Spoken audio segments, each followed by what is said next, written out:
একজন লিসেনার পাঠিয়েছেন, সেটা দেশের বাইরে থেকে অবভিয়াসলি, এবং সেই জন্য তিনি স্টুডিওতে আসতে পারেননি। আমি তার ইমেইলটা তার মতো করেই পড়ছি। লিখেছেন, আসসালামু আলাইকুম রাসেল ভাই, জানিয়ে আপনি সবসময় ভালোর দলে। আমি আমেরিকার ইস্ট ভার্জিনিয়া থেকে রুমেল বলছি। আমার পক্ষে স্টুডিওতে আসা সম্ভব না। ঘটনাটি পড়ে শোনালে আমি খুশি হব। আমি ভূত এফএমের একজন ফ্যান, ব্যস্ততার কারণে লাইভ শুনতে পারি না, তাই ডাউনলোড করে শুনি। মূল ঘটনায় আসি। আমার নিজের সাথে ঘটে যাওয়া কিছু খারাপ মুহূর্ত। আমি আমেরিকার ভার্জিনিয়া শহরে অনেক রাত পর্যন্ত আমাকে চলাফেরা করতে হয়, কারণ এখানে আমি কোন একটা ফোন কোম্পানির কোন একটা শোরুমে আমি চাকরি করি। তাই বাসায় আসতে প্রতিদিন 1টা-2টা বাজে। একদিন রাতে আমার অনেক কাজ থাকায় রাত 2:30 হয়ে যায়। আমি আর আমার এক কলিগ আমরা গাড়িতে করে বাসায় যাচ্ছি। যখন আমরা ঠিক ভার্জিনিয়ার পয়েন্টে আসলাম, ঠিক তখনই মূল ঘটনা ঘটল। একজন মহিলা, বয়স আনুমানিক 80 হবে, আমাদের গাড়ি দেখে হাত দিয়ে সাহায্য চাইলেন। আমার কলিগ আমার অনেক ভীতু, তাই ও আমাকে গাড়ি থামাতে নিষেধ করে। আমি 7-5 না ভেবেই গাড়িটা থামিয়ে ফেলি। মহিলাটি ছিল অনেক কালো, সম্ভবত আফ্রিকান হবে। উনি আমাদের জিজ্ঞেস করেন কোথায় যাবেন। আমরা উত্তর দেই যে আমরা যেখানে যাব, আমাদের সেই গলিটার নাম আমরা বলি। উনি বলেন যে আমি একটা বিপদে পড়েছি, আমাকে সাথে নিতে হবে, আমি ইস্ট ভার্জিনিয়াতে যাব। আমি বললাম হ্যাঁ যেতে পারেন, কিন্তু আমার কলিগটা আমার চিমটি কাটছিল, কিন্তু আমি তার কথা শুনিনি এবং আমি মহিলাটিকে গাড়িতে উঠতে দিলাম। এবং প্রচন্ড ঠান্ডা, তাই গাড়ির যে সমস্ত গ্লাসগুলো ছিল ওগুলো লাগানো ছিল। অনেকটা যাওয়ার পর আমি হঠাৎ গরম অনুভব করছিলাম। আমি গাড়ির গ্লাস খুলে দিলাম। একটা খারাপ স্মেল আসছিল। আমার কলিগ আমাকে বলল স্প্রে করতে। আমি স্প্রে করার জন্য যেই না হাত দিলাম, হঠাৎ আমার চোখ পড়ল লুকিং গ্লাসে এবং দেখলাম সেটা নিজের চোখে দেখার মতো নয়। দেখলাম মহিলাটি তার নিজের হাত থেকে মাংস কামড়িয়ে খাচ্ছে। আমি চোখ ফিরিয়ে নিলাম, ভাবছিলাম যদি আমার কলিগ দেখে বা কিছু হয় তাহলে ও ভয়ে হার্ট অ্যাটাক করতে পারে। চুপচাপ গাড়ি চালাতে লাগলাম। ভেতরে অনেক ভয় পাচ্ছিলাম। একটা কথা বলা হয়নি যে আমার বাসা থেকে অফিস মাত্র 4 কিলোমিটার, কিন্তু আমি গাড়ি চালিয়ে যাচ্ছি, কিন্তু রাস্তা শেষ হচ্ছে না। যেখানে 10 মিনিট লাগে অফিস থেকে বাসায় আসতে, এই অবস্থায় আমি কি করব বুঝতে পারছিলাম না। সামনে তাকিয়ে আছি, রাত 3:55। একবার মোবাইলটার দিকে তাকালাম, একবার লুকিং গ্লাসের দিকে তাকিয়ে দেখি মহিলাটি নেই সেখানে। অর্থাৎ গাড়ির ভেতরে মহিলাটি যেখানে বসেছিল সেখানে একটা কুকুর বসে আছে। হঠাৎ দেখলাম সামনে একটা কার আসছে। আমি কিছু না ভেবেই গাড়িটা ব্রেক করে লাফ দিলাম রাস্তায় এবং পড়লাম। আর কিছু মনে নেই। জ্ঞান যখন ফিরল তখন নিজেকে আবিষ্কার করলাম হাসপাতালে, আর আমার পাশের বেডে আমার সেই কলিগ। পরে জানতে পারলাম আমরা নাকি গাড়িটা অ্যাক্সিডেন্ট করি। সেই অ্যাক্সিডেন্টে আমার কলিগ একটি পা হারিয়ে আজও পঙ্গু, আমার ভুলের কারণে। এবং এটা তার ভুলের কারণে তিনি বলছেন। এন্ড এরকম ঘটনা আসলে কার ভুল বা কার কি এটা জানি না। আপনি হয়তো বলছেন যে অ্যাক্সিডেন্ট তো অ্যাক্সিডেন্টই, বাট ওই মহিলাটাকে হয়তো তোলার আপনাদের উচিত হয়নি, সেটা আপনি মিন করছেন হয়তো। বাট আসলে কে জানে, হয়তো ওকে না তুললেও হয়তো এরকম কিছু একটা ঘটতো। বাট ব্যাপারটা খুব উইয়ার্ড যে একজন মানুষকে আপনি দেখতে পাচ্ছিলেন, কিছুক্ষণ পরে দেখতে পেলেন না, এবং সেই জায়গায় একটা অন্য প্রাণীকে দেখা খুব অন্যরকমের একটা ব্যাপার। যাই হোক, আমরা এই মুহূর্তে আমার কাছে আরেকটা ইমেইল আছে, যেই ইমেইলটা আমি আসলে বেসিক্যালি পড়তে চাই। এটা একটা স্টোরি, সো আমি সেই ইমেইলে যাচ্ছি এবং যেভাবে আমাদেরকে ইমেইলটা লিখেছেন আমি ঠিক সেইভাবেই পড়ছি। আমি জানি না কেমন লাগবে, বাট আশা করি আপনাদের ভালো লাগবে। লিখছেন, হাই রাসেল ভাইয়া, আমার নাম রুকায়া সিরাজ, আমি সুনামগঞ্জে থাকি। সরি, আমি বাংলা টাইপ করতে পারি না, এজন্য এভাবে লিখছি। একটু লেন্দি স্টোরি এবং তিনি লিখেছেন যে আমার আম্মুর কাছ থেকে এই ঘটনাটা শোনা, এবং তিনি বলছেন এটা স্কেরি না, বাট সারপ্রাইজিংলি এটা হচ্ছে আনন্যাচারাল। তো উনি যেটা লিখছেন যে আমার নানু বাড়ি সাভারের নদী পাড়ের একটা গ্রামে, এবং এটা অনেক আগের একটা ঘটনা। তখন গ্রামগুলো এত ডেভেলপ ছিল না, ইভেন ইলেকট্রিসিটির কানেকশনও তখন ছিল না, এরকম একটা ব্যাপার। তাই রাতের বেলা 12টার পর বা 1টা ওখানে অনেক বেশি রাত মনে হতো। আম্মুর আগে তখন 7 এবং আম্মুর এইজ তখন 7 এবং অথবা 8। আম্মু তখন খালামনির সাথে ঘুমাতো। আম্মু একদিন রাতে টয়লেটে যাবার জন্য ঘুম থেকে উঠে বাড়ির বাইরে ব্যাক সাইডে যায়। টয়লেটটা বাড়ির ব্যাকে ছিল, এবং যদিও সেদিন চাঁদনি রাত ছিল, তারপরও আম্মুর সাথে হারিকেন ছিল, এবং টয়লেটটার পেছনে অনেক গাছপালা এবং বাঁশঝাড় ছিল। তো যাই হোক, তারপরে তিনি লিখছেন এইভাবে, এবং তো আম্মু যখন টয়লেটের কাছে গেল তখন দেখলো যে বাঁশঝাড়ের পেছনে অনেক আলো দেখা যাচ্ছে।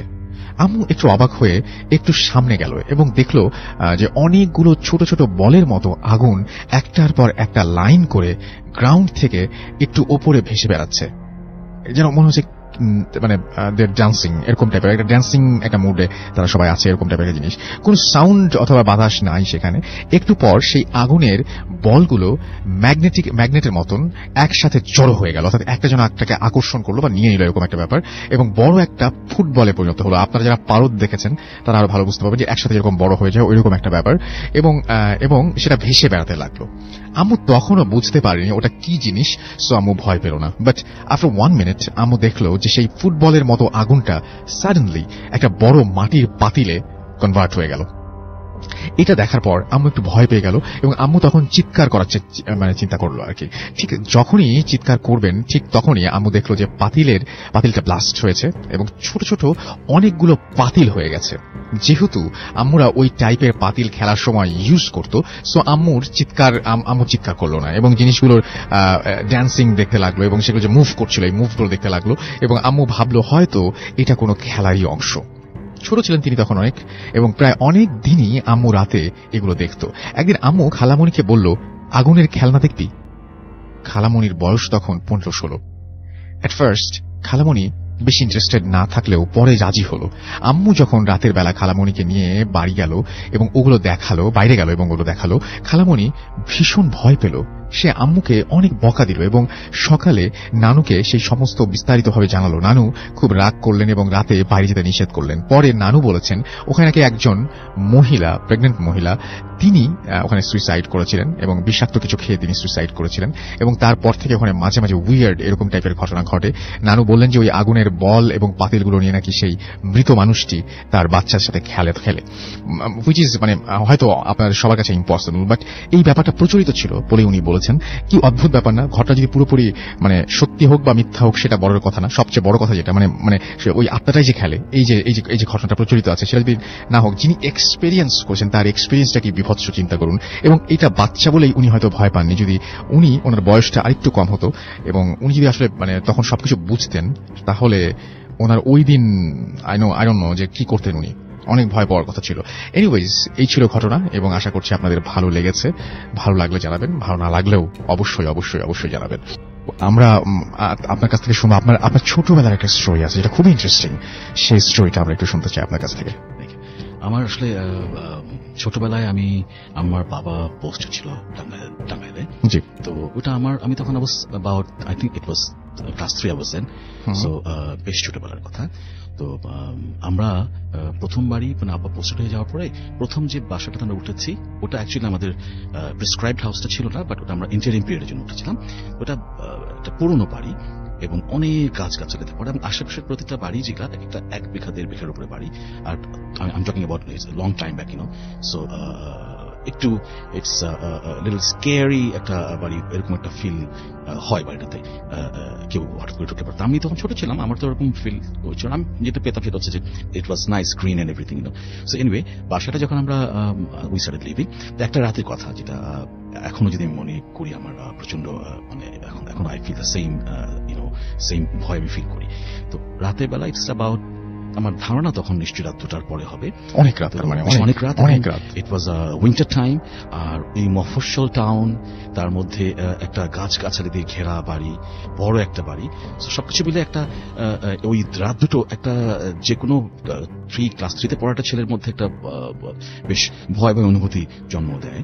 তো আমি আমার বড় ভাইয়ের সাথে শুতাম। তো আমার বড় ভাইকে আমি I need to go to the washroom. So আমি আমার বড় ভাইকে বললাম যে তাকে দেখে, সে তো বেঘরে ঘুমাচ্ছে, তাকে দেখে বললাম আমাকে একটু আমার সাথে যাবে কি। তো সে ঘুমের মধ্যে এসে বলে যা তুই যা। আমি দেখলাম যে তাকে ডাকা ডেকে লাভ হবে না, কারণ he is really sleeping like dead. So আমি নিজেই সাহস করে বের হলাম। তখনকার বাড়িগুলো হচ্ছে এখন যেরকম অ্যাটাচড বাথরুম থাকে ওরকম ছিল না। একটা উঠান ছিল, আমাদের রুমটা পার হওয়ার পর একটা উঠোন, সেই উঠোন থেকে একটু সামনের দিকে যে হচ্ছে ওয়াশরুমটা, এবং ওয়াশরুমটা আবার একটা সিঁড়ি বেয়ে উঠতে হয়। আচ্ছা, সো ওয়াশরুমের আশেপাশে কিন্তু বেশ ওখানে গাছগাছালি দিয়ে ভরা, এবং পাশে আবার একটা কল ছিল, ওটা একটু সিমেন্ট দিয়ে ঘেরাও করা। তো just to give the picture আমি এই বর্ণনাটা দিলাম। না, ভালো হয়েছে, সেটা সবাই বুঝতে পারবে। আমি একটা তখন তো যে আমাদের যেটা উই হ্যাড টু ইউজ বল আর কি, তো ওটা নিয়ে আমি গেলাম ওয়াশরুমে, যে সিঁড়ি বেয়ে ওয়াশরুমে যে বসলাম, I kept the door open because I was scared. দরজা খোলা রেখে আমি আর তো অন্য কেউ ছিল না, রাত দুটো বা এরকম হবে, আরো রাত হয় আমার ধারণা, একেবারে অন্ধকারাচ্ছন্ন একটা রাত। আমি কিন্তু ভেতরে ক্লাস 3 একটা ছিল, আমি ভয় পাচ্ছি, কিন্তু তারপরও আমার প্র্যাকটিক্যাল সেন্সটা বা নোশনগুলো কাজ করছে যে আমি ওয়াশরুমে এসেছি, আমি নিজেকে সংগঠিত করে বড় ভাই উঠেনি, আমি আবার ব্যাক করবো। I did my works. আমি যখন ওয়াশরুম কাজ শেষ করে বের হওয়ার সময় আমার ওই ওয়াশরুমটা থেকে স্ট্রেট আমার বোনদের রুমটা পড়ে। আমার দুটো বোন, ওরা একটা রুমে থাকে, তো ওই রুমটা সোজাসুজি পড়ে সামনে চোখে হয়। তো ওখান থেকে আমি দেখলাম কি যে আমার বড় বোন ওই রুম থেকে দরজা খুলে সে বের হচ্ছে। আমি ওয়াশরুম থেকে নেমে সিঁড়ি বেয়ে নামছি, নেমে ল্যান্ড করে মানে মাটিতে নেমে আমার রুমের দিকে আঁকাচ্ছি, আর আমার বড় বোন আমার সামনে দিকে আছে। তো আমি থট ওকে ফাইন, আমার বড় বোন এসছে, আমি একটু রিলিফ ফিল করলাম, যে না ঠিক আছে, আমি সাহস বরঞ্চ ফিল করলাম। কিন্তু আমি দেখলাম যে আমার বড় বোন আসছে, আমার দিকে সে তাকিয়ে আছে, নর্মালি তাকিয়ে আছে, যদিও একটু আধো অন্ধকার, তারপরে আমি বুঝতে পারছি she was looking at me, এবং সে মুখটা কঠিন, মানে কিন্তু রাতের বেলা দু ভাই বোন দেখা হলো, নিশ্চয়ই একটা সে আমাকে জিজ্ঞেস করতে পারে কি তুই এত রাতে, আবার আমি তাকে এরকম একটা তো নিশ্চয়ই বাতচিত হওয়ার কথা, সেরকম না হয় দ্যাট মানে আমার বোন আমার সাথে কথা বলছে না, কিন্তু আমি সামনে এসে আমি বোন সাথে দেখা হলো এরকম একটা ভাবেই যাচ্ছে, আমি জিজ্ঞেস করবো তাকে তুমি এত রাতে কেন বেরিয়েছো। দেখলাম যে আমার যত কাছে আসছে মানে যতটুকু কাছে আসছে, হার আই স্টার্টেড গ্লোয়িং, মানে জল করছে, এবং মনে হচ্ছে আগুনের ভাটা যেরকম, আগুনের জলজলে আগুন যেরকম একটা আভা ছড়ায় বা কি বলে আলো বা দ্যুতি ছড়ায়, চোখটা ক্রমশ এরকম হয়ে যাচ্ছে। আচ্ছা, আমি কিন্তু তখন মানে ভয় পাওয়া শুরু করেছে, এবং ভয়টা যদিও আমার বোন, কিন্তু চোখটা দিকে তাকিয়ে আমার ভেতরে প্রচন্ড মানে একেবারে মানে আত্মা খিচে ধরা যে কষ্ট, যেরকম ভয়, ওরকম একটা ভয় হওয়া শুরু করলো। এবং when we were almost close to each other, ততক্ষণে আমার বোন কিন্তু কোনো হাসি নাই, কোনো কিছু নাই, কোনো শব্দ নাই, কোনো কিছু নাই, তার চোখটা আরো জল হয়ে গেল। ততক্ষণে আমি তার দিকে তাকিয়ে আমার হাতে বদনাটা ধরা, আমি ভয় একটা প্রচন্ড মানে ভয়ে একটা ভাবনি। আমার বড় ভাই যে রুমটা আমরা যে রুমটা ঘুমাই, সেটা সিঁড়ি বেয়ে উঠতে হয়, অর্ধেক সেটা পর্যন্ত গেছি। দ্বিতীয় আমি জিজ্ঞেস করলাম যে যাচ্ছি, এবং আমি জিজ্ঞেস করছি কারণ যাবো তুমি এত রাতে, she was not talking to me, and the glowing of the eye, আগুনের ভাটার মতো জ্বলা, যেটা আরো গ্লোয়িং হলো, এবং মুখটা মনে হচ্ছিল কঠিন টাইপের একটা মুখ হলো, আমার রেগে বা গেছে, এবং এরকম একটা। এবং তখন আমি ক্লাস 3 একটা ছেলে নিচে, আমার প্রচন্ড ভীত হয়ে আমি ওই মূর্তিটার উপরেই ভয়ের চোটে আমি একটা প্রচন্ড শব্দ করে আমি জাম্প করে পড়লাম। জাম্প করে পড়ার পর তো নিশ্চয়ই একটা মানুষ হলে, আমার বোন হলে বা তার শরীর হলে, আমার তো ধাক্কা লাগার কথা, সেটা না, আমি যে স্ট্রেইট একটা ওই মাটির মধ্যে পড়ে গেলাম, এবং তারপরে I probably goat senseless, because এরপরে আমার যেটা মনে আছে, আমি আমার বিছানায়, আমার আব্বা মা, পুরো আমার বোনরা, ভাই, সবাই আমাকে চারপাশে পানি নিতে চেয়ে দিচ্ছে। তো আমাকে জিজ্ঞেস করছে কি হয়েছে, আমি বললাম যে আমি তখন আমার কাউকে কিছু না বলে আমার ওই বোনটাকে আমি জিজ্ঞেস করলাম যে তুমি বের হইছো, তোমার চোখ জ্বলছিল কেন, তুমি আমার সাথে কথা বললা না কেন? বলে আমি তো বেরই তো হই নাই। And I don't know the explanation. তখন আমি তো ব্যাখ্যা আসলে খোঁজার না, আমি বুঝতে পেরেছি কিছু একটা সামথিং ওয়াজ রং। আমার মা আমাকে একবার বুকে চেপে ধরে ওই সারা রাত ঘুমালেন। পরবর্তী সকালে সারা ওই রাত কিন্তু আমার ভাই বোন কেউ আর ঘুমায়নি, আমার চারপাশে সবাই ছিল। পরবর্তী সকালে যখন আমার মা এর ওর সাথে কথা বলেন, আমরা যেহেতু প্রথমবার গিয়েছি, তো পাড়াপড়শি যারা এরাও নতুন, তারপরেও she discussed with everyone that my son saw something like that. সবাই বলে যে হ্যাঁ, এটা এই বাসাটায় এরকম ধরনের, এটা সম্ভবত বলে যে ব্যক্তি বা কিছু একটা, এই মহিলা ভূত ছাড়তে কিছু হবে, এরকম ঘটনা ঘটে, এবং অনেকের এরকম এক্সপিরিয়েন্স আছে। লাকি যে সে শব্দ করার কারণে আপনারা সবাই জেগে গেছেন, এবং মুহূর্তের মধ্যে আপনারা এসে পড়েছেন বলে কিন্তু তার হয়তো কোনো ক্ষতি হয়নি, আদারওয়াইজ তার কোনো একটা ক্ষতি হতে পারত। আচ্ছা, so it's really a most memorable incident for me in my life. No, it's just happened in my life practically. Okay, thank you very much. Thank you. আপনার বাসায় কিউই একদিনের বেশি থাকতে পারে না, এরকম কিছু একটা কেন থাকতে পারে না? কি ধরনের প্রবলেম হয়? কি ধরনের প্রবলেম হয় এটা কেউ বলতে পারে না, মানে বলতে পারে না, অথবা বলতে চায় না, কোনো একটা কারণ। আমি হচ্ছিল আমার বাসাতে হচ্ছিল মেহমানরা ঠিকই আসে, আসার পর হচ্ছিল বলে যে আমি 3-4 দিনের জন্য থাকবো এখানে জি। অথবা 1 সপ্তাহের জন্য, কিন্তু এক রাত্রি থাকার পর সে বলে যে আমি আমার একটু কাজ আছে, কোন একটা এক্সকিউজ দেখায় যে আমার কাছে আমি বাড়িতে থাকবো থাকবো না। এখনই চলে যাবো।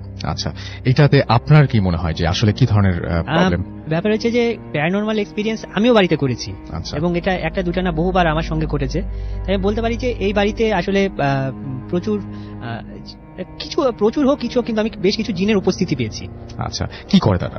অ্যাকচুয়ালি আমি জানি না, কিন্তু এখন পর্যন্ত কারো তো আমি ক্ষতি করতে দেখিনি, কিন্তু তারা উপকার করে মানুষের। যেরকম আমি হয়তো দেখাচ্ছে যে এরকম হয়েছে যে আমি ঘুমিয়েছিলাম, হ্যাঁ, হ্যাঁ। আমাকে তারা নিজেরা ডেকে, এবং নির্দিষ্ট সময় আমার যে সময় উঠা লাগবে সেই সময় তারা আমাকে ডেকে উঠিয়ে দিয়ে গেছে। আচ্ছা, এই যে আপনি বলছেন যে আপনার বাসায় যখন একা থাকে আপনি বলছিলেন নানান ধরনের প্রবলেম হয়, হ্যাঁ, কি ধরনের প্রবলেম হয় আমাকে একটু বলেন তো। প্রবলেম যেমন আপনি বলছেন আবার যে বাসায় জিনিসপত্র সব এলোমেলো হয়ে হ্যাঁ, গেছে। বাসায় জিনিসপত্র এরকম যে আমি যখন এটা আমার এক মানে সেটা ছিল এক্সাক্ট ইয়ারটা ঠিক মনে নাই, কিন্তু আসলে আমার এটুকু মনে আছে যে সেটা 15 ফেব্রুয়ারি ছিল, এবং সেদিনটা আমার বড় ভাইয়ের গায়ে হলুদ ছিল। তো যথারীতি অনুষ্ঠানটা একটু দেরিতেই শুরু হচ্ছিল। তো কারণ হচ্ছিল আমার বেশ মানে আমরা যেহেতু যৌথ পরিবারে থাকতাম, বেশ কিছু মানুষ গেছিল বাজারে কিছু হলুদ, এবং পরের দিন যেহেতু বিয়ে ছিল তাদের কিছু কেনাকাটার হচ্ছিল বাকি ছিল, তো তারা গেছিল। আর বাকি মানুষরা সবাই দোতলাতে ছিল।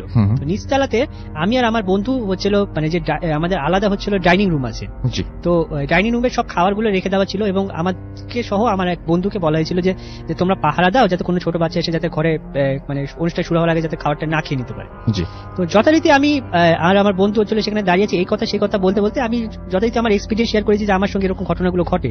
জি, তো সে জিনিসটাকে হেসে উড়িয়ে দিয়েছে যে তুই আমার সঙ্গে মজা করছিস, ফাজলামো করছিস, এবং ঝাড়ি মারছিস। এবং এই কথাগুলো বলা যখনই বলেছে ঝাড়ি মারছিস, সাথে সাথে জোরে করে হচ্ছিল ডাইনিং এর ভিতর থেকে হচ্ছিল একটা জোরে বাটি পড়ার আওয়াজ ছিল বেশ আচ্ছা। কিছু।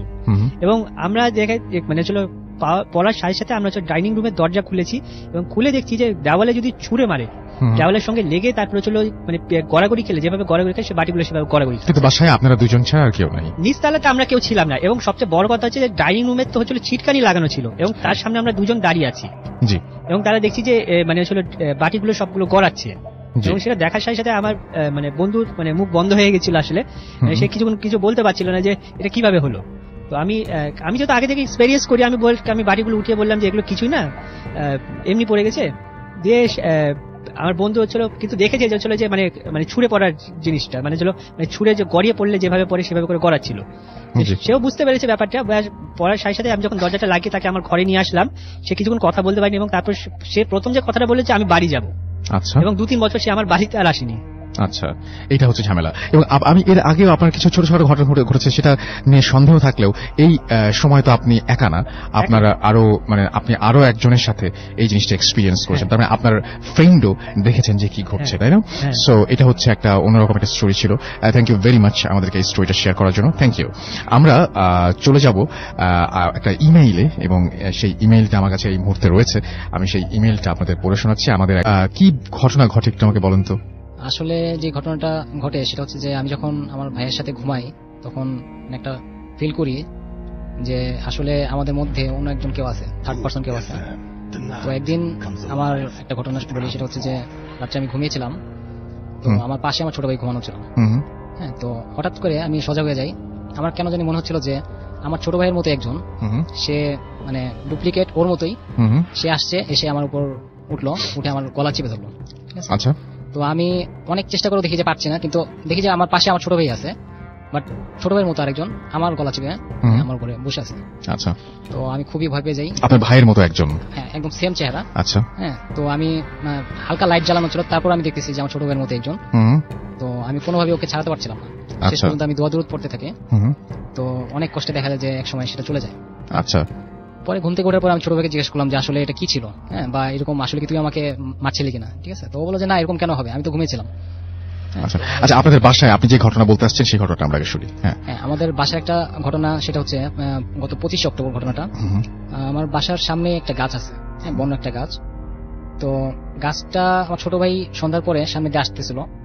আসার পরে যখন আসতেছিল তখন দেখলো যে 3টা বিড়াল, কালো রঙের বিড়াল, অস্বাভাবিক আকৃতির, মানে নর্মালি এরকম বিড়াল মনে খুব একটা দেখা যায় না, বন্য টাইপের একটা বিড়াল। হ্যাঁ, তো এরকম 3টা বিড়াল একটা গাছের মধ্যে, একটা ডালের মধ্যেই পাশাপাশি কিছু একটা লুকিয়ে ঢেকে আছে। আচ্ছা, হ্যাঁ, তো ভাবলো যে এরকম বিড়াল তো কখনো দেখি নাই, আর গাছের মধ্যে 3টা বিড়াল একসাথে গেল। সে কি করলো, একটা ঢিল নিয়ে ওটাকে মারলো। মারার পরপরই তিনটা বিড়াল লাফ দিয়ে গাছের থেকে পড়ে কোথাও যেন চলে গেল। আচ্ছা তো দেখলো যে ওই বিড়াল যে লাফ দিল, লাফ দেওয়ার পরে দেখলো যে গাছের মধ্যে কিছু অ্যারাবিয়ান টাইপের কিছু একটা লেখা, একটু কেমন জানি লেখা, অন্ধকারে এতটা বোঝা যাচ্ছে না।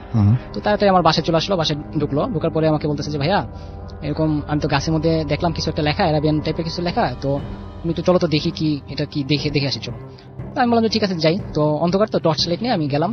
হ্যাঁ, তো এটা ঢাকার মধ্যেই কিন্তু ঘটনাটা। তো অন্ধকারের মধ্যে আমি টর্চ লাইট দিয়ে দেখলাম যে ওখানে অ্যারাবিয়ান টাইপের কিছু লেখা, বাট আরবি লেখা না, আরবিটাকে উল্টা করে লেখা। আচ্ছা ঠিক আছে, আরবি লেখাটা উল্টা করে লেখা। তো এবং ওখানে দুইটা সিম্বল আঁকা, ছবি আঁকা। হ্যাঁ, সিম্বলটা হচ্ছে মানে খুব ভয়ঙ্কর একটা সিম্বল, দেখলে মানে আমি বলতে খুব ভয় লাগছে। সেটা হচ্ছে যে মানে ছবি দুটো হচ্ছে যে জিনের ছবি, মানে আমার কাছে মনে হচ্ছে শয়তানি কিছু একটা। হ্যাঁ, তারপরে বুঝতে পারছি, তারপরে বলেন।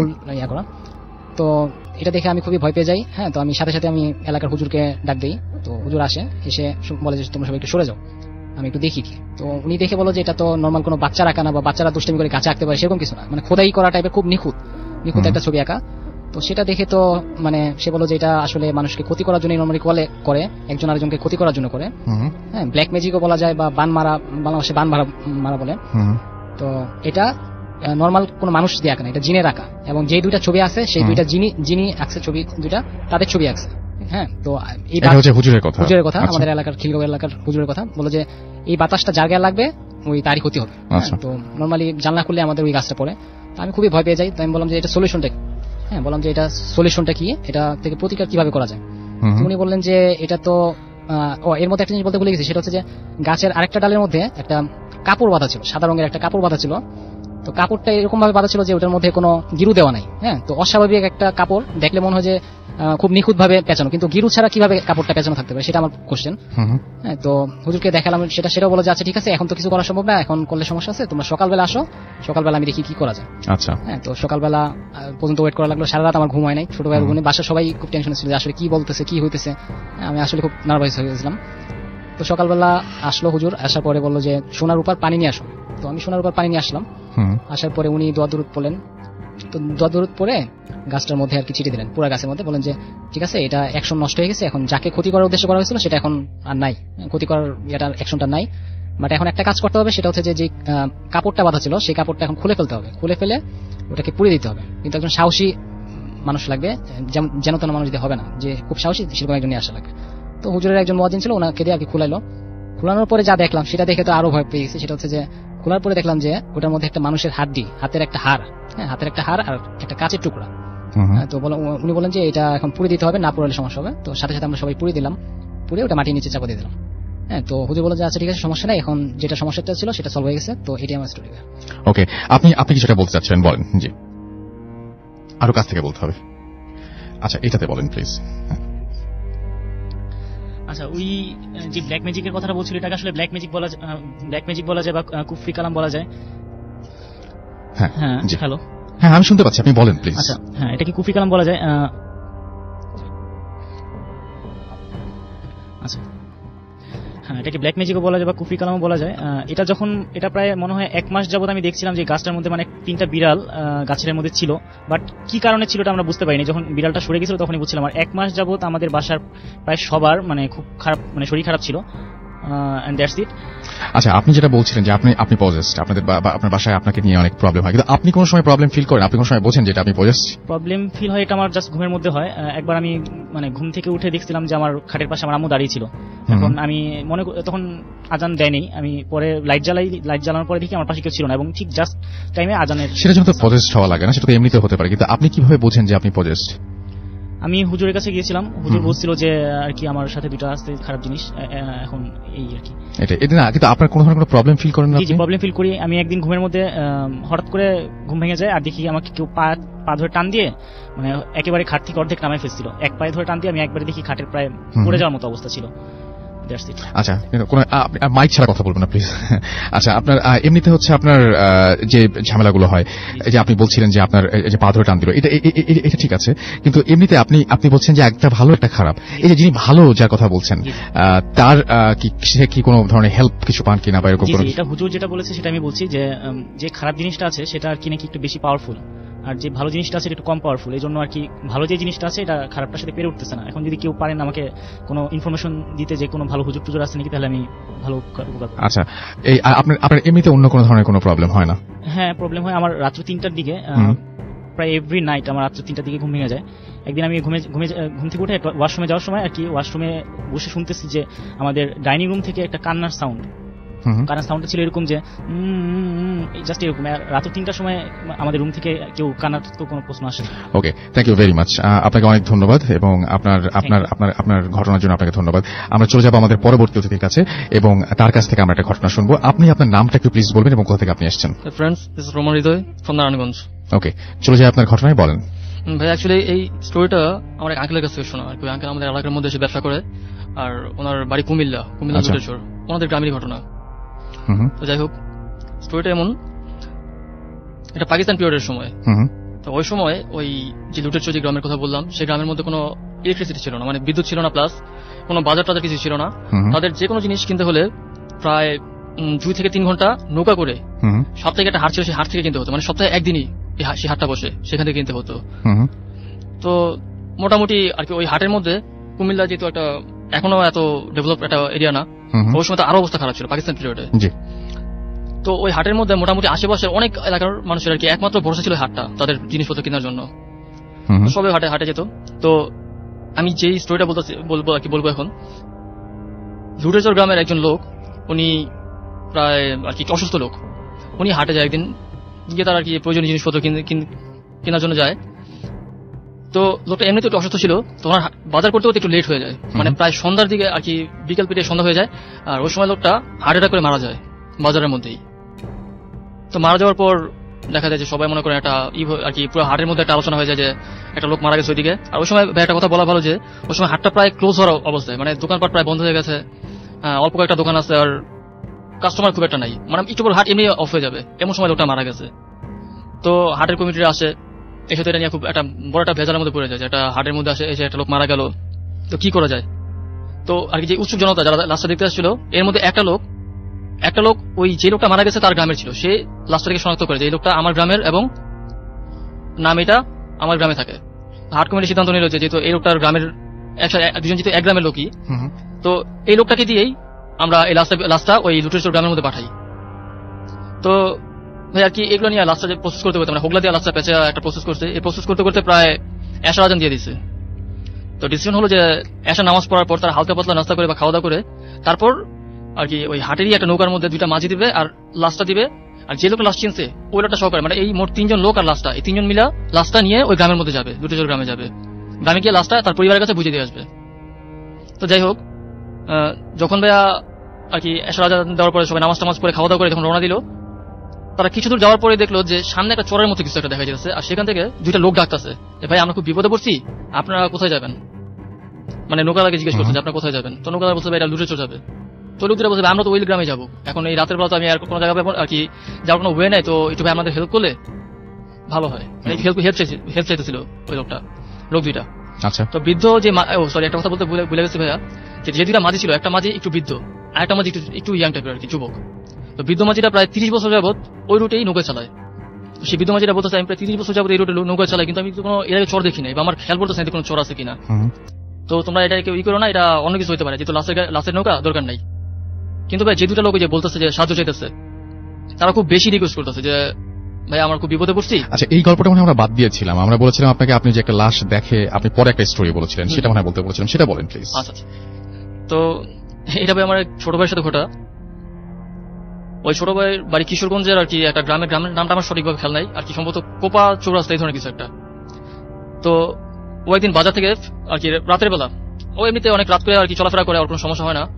তো বাজার থেকে একদিন রাতের বেলা ও আর কি বাসায় যাচ্ছে এমন সময়, তো ওর বাজার থেকে বাসায় যাওয়ার সময় একটা জায়গা পড়ে, সেটা জঙ্গলের মধ্যে একটা কাঁচা রাস্তার মতো, সেই রাস্তা দিয়ে যাওয়া লাগে। তো ওই রাস্তাটার মধ্যে আর কি জঙ্গলের মাঝখানে একটা কাঁচা রাস্তা, জঙ্গলের পর একটা কবরস্থানের মতো আছে। তো ভাই ও যখন যাচ্ছিল, যখন জঙ্গলটা পাস করতেছে এমন সময় কবরস্থানের আগে, তখন কবরস্থান আসে নাই, ও দেখলো যে 3-4টা লোক দাঁড়ায় রয়েছে। তো এটা স্বাভাবিকভাবে নিল যে 3-4টা লোক দাঁড়াইতে পারে। ও যাওয়ার সময় তো একটা লোক ওই লোকগুলোর মধ্যে থেকে একজন লোক ওকে বলতেছে যে নাতি এদিকে। তো সামনে গিয়ে বলতেছে যে হ্যাঁ আপনি আমাকে ডাকছেন? হ্যাঁ ডাকছি, আসলে একটা লাশ আছে, লাশটা এই আমরা জানাজা দিয়া তারপর কবর দিয়ে দিই। পরে জিজ্ঞেস করলো কার লাশ। ওই লোকটা বললো, যে লোকটা ডাকতো নাতি বললো যে এই লাশটা আসলে ওই আমাদের ছোট ভাই, ওর নাম জিতু, ওর এক ফ্রেন্ডের বাবার কথা বললো, যে ওর বাবার লাশ, মানে ওই লোকটার লাশ। তো বললো বলেন কি, ওই লোক তো অনেক আগে মারা গেছে, দেখি চেহারা করে দেখে আসলে ওই লোকের লাশ। কিন্তু ওই লোকটা ভাই আরো প্রায় 15-20 দিন আগে মারা গেছে। তো ও তো দেখে পুরো শক, যে এটা কি হইলো। এর মধ্যে ভাই ওর ভাগ্যটা ভালো যে ওর এলাকার এক বড় ভাই ওর কাছে আসলো, আর কি এর মধ্যে ওই সামনে ওর সামনে আইসা পড়ছে, কে একা একা কথা বলতেছে। তো বলো ভাই আমি জিতু। বলে তুই এদিকে একা কার সাথে কথা বলো? ভাই আমি একা কথা বলি না, এই যে লাশ দেখলাম বলে পিছনে তাকায় দেখে আর লাশটা নাই, লাশে লোকগুলো নাই। এটা দেখে তো পুরো ভয় পেয়ে যায়, ভয় পেয়ে বলছে ভাই আমি তো এই জিনিস মাত্র দেখলাম, এদিকে একা এত আসতে আয়। পরে ওর বড় ভাইটা ওকে নিয়ে বাসায় দিয়ে আসছে। বাসায় দিয়ে আসার পর ওর ফ্যামিলিকে বললো, সবাইকে বললো। বলার পর এটা হুজুরের পরের দিন গিয়ে এটা হুজুরের কাছেও বললো কথাটা। হুজুর বলতে সাধারণত এই ধরনের ঘটনা ঘটতে পারে যদি কারো জানাজা আর কি সঠিকভাবে না হয়, তাহলে নাকি এই ধরনের ঘটনা ঘটতে পারে। তবে এটা সাধারণত স্বপ্নে দেখায়, কিন্তু তোমাকে এটা বাস্তবে দেখা যায়, কেন এটা বলতে পারি না। তবে এই লোকের জানাজাটা আবার আরেকবার যদি দেয় তাহলে সবচেয়ে ভালো হয়।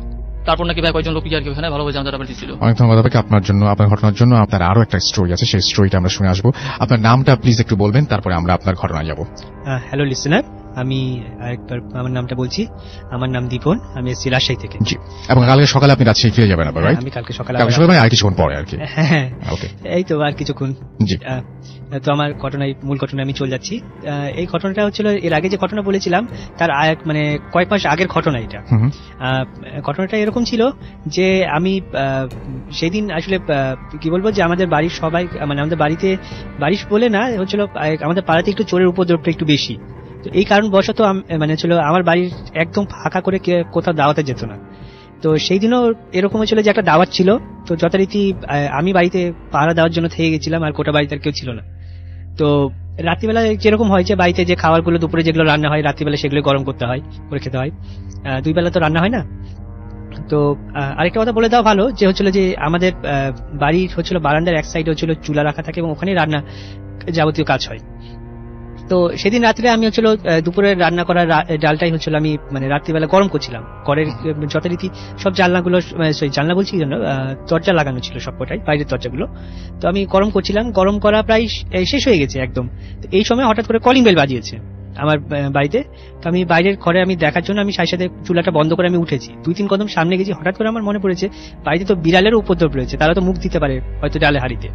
তো এই মনে করে সাথে সাথে আমি পিছনে ঘুরেছি, এবং আমাদের সামনে যাওয়া এবং হচ্ছিল পিছনে ঘোরার মধ্যে মাত্র কয়েক সেকেন্ডের পার্থক্য, এবং আমি টার্ন করতেই দেখি যে ডালের হাইটা চুলার উপর থেকে নাই। অথচ আমি চুলার উপরে রেখেছি, কিন্তু রেখেছিলেন? হ্যাঁ, আমি নিজে রেখেছিলাম। এবং আমি মানে জাস্ট আমি চুলাটা বন্ধ করেছি, বন্ধ করে আমি জাস্ট 2-3 কদম সামনে গেছি, এবং সাথে সাথে আমি টার্ন করে দেখছি চুলার হাড়িটা নাই।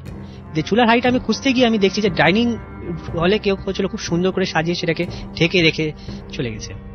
আচ্ছা, এবং সেটা থেকে আমি এখনো দেখতে পাচ্ছি যে মানে সেই হাইটা থেকে ঢেকে রেখেছে, এবং সেটা থেকে এখনো ধোঁয়া উঠছে, মনে হচ্ছে যে কেউ এখনো খুব সুন্দর করে রেখে দিয়ে গেছে। আচ্ছা, এই জিনিসটা আপনার কি মনে হয়? এটা কি মানে এটা তো মানে আমাদের কাছে শুনতে একেবারে ন্যাচারাল লাগছে না। কি মনে হয় আপনার, এটা মানে কেন আপনার বাসায় এই জিনিসটা হয়? এই বাসায় আসলে কেন হয় সেটা আমি জানি না, কিন্তু এইটুকু জানি যে হচ্ছিল বাসায় কিছু মানে ভালো জিন রয়েছে, এবং তারা সবসময় বিভিন্ন ভাবে চাই যে হচ্ছিল উপকার হতে। এবং তারা একটা জিনিস আমি দেখি যে বাড়িতে কোনো মেহমান এসে থাকতে পারে না, এর কারণ হয়তো তারা চায় না হয়তো বাড়িতে কোনো মেহমান থাকুক তারা থাকাকালীন সময়ে। এবং আরেকটা হয়তো কারণ হতে পারে যে আমি যেটার কথা আমি বলছিলাম, যে আমার নানু যে পীরের মুরিদ ছিল, মানে পীর নানা, উনি হচ্ছিল মূলত ছিলেন সিরাজগঞ্জের লোক। উনি রাজশাহীতে এসেছেন কেবলমাত্র একবারই, এবং 2 দিন থাকার জন্য এসেছিলেন, এবং উনি আমাদের বাসাতেই উঠেছিলেন। তো কোনো কারণবশত মানে তার থেকে হয়তো কিছু জিন হয়তো এখানেই মানে আমাদের বাসায় থেকে গেছে, এবং তারা ফেরত যায়নি। আচ্ছা, তো সেই কারণে আপনার মনে হয়। এবং আপনি বলছেন যে আপনার এখানে মানে আপনি তো নিজে ফেস করেন। আচ্ছা, আপনার বাসায় ফ্যামিলি মেম্বার আপনি ছাড়া কে গেছেন? আমার বাসায় নিচতলাতে আমি আমার বড় ভাই থাকি। আমি আমার বড় ভাই, আমার ভাবি এবং আমার আব্বা হচ্ছিল। এছাড়া হচ্ছিল মানে আমার বড় খালা বড় খালু থাকে। আর উপরতলাতে আমার মেজো মামা মেজো মামি এবং ওনার 2 ছেলে থাকে। আচ্ছা, তাহলে আপনি ছাড়া ওনারা আলাদাভাবে কোনো কিছু ফেস করেন? ফেস করা বলতে কি, যে আমার বড় খালা একবার ফেস করেছিল। না, আপনার বড় খালা মানে রেগুলারলি যেহেতু আপনি না রেগুলার আসলে এই জিনিসটা ফেস করতে হচ্ছে আমার নানু, আমার আম্মু এবং সর্বশেষ হচ্ছে আমি। আচ্ছা, তার মানে আমি সেটা জানার জন্যই বলছিলাম, তার মানে আপনার বাসায় এই ঘটনা প্রতিদিন ঘটলেও সবাই এটা ফেস করে না, কেউ কেউ ফেস করে, তাই তো? জি, ব্যাপারটা এরকম। হ্যাঁ। এবং আপনাদের বাসায় বিশেষ করে আপনি এখন ফেস করছেন আপনার মা এবং আপনার নানুর পরে, এবং যদি কোনো অতিথি থাকতে আসে সেক্ষেত্রে আপনি মানে তখন হচ্ছে এরকম। কিন্তু আপনি কোনোদিন কারো অবয়ব বা কোনো কিছু এখনো পর্যন্ত দেখেন? অবয়ব দেখেছি। অবয়বটা এরকম যে বিভিন্ন সময় বিভিন্ন জনের অবয়ব নিয়ে আসে। যেরকম আমি হয়তো পড়তে বসেছি, আমার ঘরে ঢুকলো এবং সে একটা হচ্ছিল বই নিয়ে সাথে সাথে হচ্ছিল বেরিয়ে গেল। আমি দেখলাম যে হচ্ছিল যে আমার বড় ভাই একটা হচ্ছিল বই নিয়ে হচ্ছিল বেরিয়ে গেছে, এবং তার 1 মিনিট 2 মিনিটের মধ্যে আবার ভাই এসে আবার দেখা যায় যে আবার আরেকটা বই নিচ্ছে। আমি হচ্ছিল সাথে বলছি যে তোমার একসঙ্গে কয়টা বই লাগে? তো ভাই বলছে আমি কখন আসলাম? বলছি তুমি এখন এসেছিলে? বলছে কই না তো। এবং ওখানে আমার সেট থেকে কিন্তু বইটা নাই। তো এটা বলা যেতে পারে যে মানে তারা বিভিন্ন রূপ ধরে আসে এবং বিভিন্ন সময় দেখা যাচ্ছে বইও নিয়েছে। Okay, thank you so much, thank you. আপনার স্টোরির জন্য অনেক ধন্যবাদ। আপনি অনেক কষ্ট করে এসেছেন এবং সেজন্য আপনাকে আবারও অনেক অনেক থ্যাঙ্কস।